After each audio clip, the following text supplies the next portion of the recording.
Last pick of the show here, Casey. You're already on the Lions. Can I interest you in the Jacksonville Jaguars plus 3.5 at the Seahawks? We've all watched it. We've all been forced to watch it the last 2 weeks with the Seahawks in primetime. What is the difference between a Russell Wilson-less Seahawks team and the Jaguars? It's not 3.5 points. It certainly is not 3.5 points. I'll tell you that much. Maybe there's a difference. If there's a difference, do the Jaguars deserve being the plus team? Because, I mean, look at this. The Seahawks over these last 2 weeks with Geno Smith as the starter, negative 0.13 offensive EPA per play. On the season, the Jaguars are at negative 0.08 offensive EPA per play. So both bad, but the Jaguars slightly better. Then let's factor in that these are both below average defenses, not terrible defenses. Certainly Seattle's not a terrible defense, but below average defenses. If you want to put net EPA per play on both sides of the ball into the equation, we're basically coming out at relatively even when you compare the Geno-led Seahawks with the Jaguars for the full season. Okay, let's start there.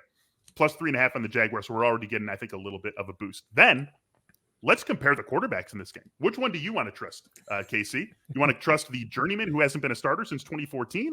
Or do you want to trust the first overall pick in this year's draft who seems to be turning a corner over these last 3 weeks? First 3 games of the season, Trevor Lawrence, 54.2% completion percentage, 669 yards, 5.67 yards per attempt, 5 touchdowns, 7 interceptions.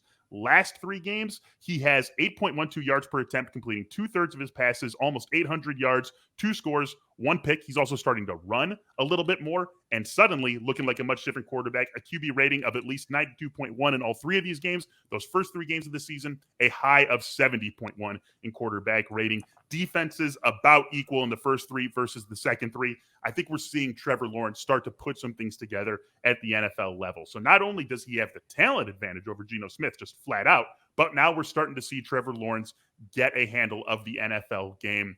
Really like the Jaguars in this one. I think they win it outright. I wouldn't be surprised to see that as well. And in Seattle, their defense is not very good. They're wanting to go conservative on offense because of this and because they have to with their quarterback situation. And by the way, DK Metcalf still looks good, but I'm sorry. Well, Lockett. Thank you, Tyler Lockett. Tyler Lockett. He's disparate so much I can't even think of his name. He's terrible. Look at his metrics, look at his numbers. He's still running vertical passes. If you go look at the routes run, you look in True Media and see, okay, he's running at vertical passes. They're still sending him downfield.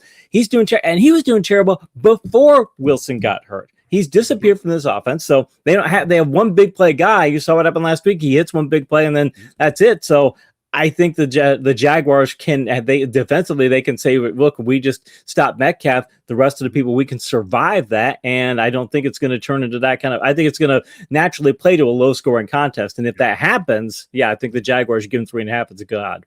Not only did they hit the one big play, just the one big play, and that was basically the entirety of Seattle's offense last week, but that was all DK. I mean, that was not a Geno Smith play. That was DK Metcalf being awesome. That's what that play was. And like, as great as he is, you can't count on DK Metcalf being awesome to the extent of a ridiculous 74-yard touchdown every single week. That's just not going to happen. And then, Tyler Lockett, I mean, he's a great player in his own right. I think we have to acknowledge that he's partially a creation of Russell Wilson.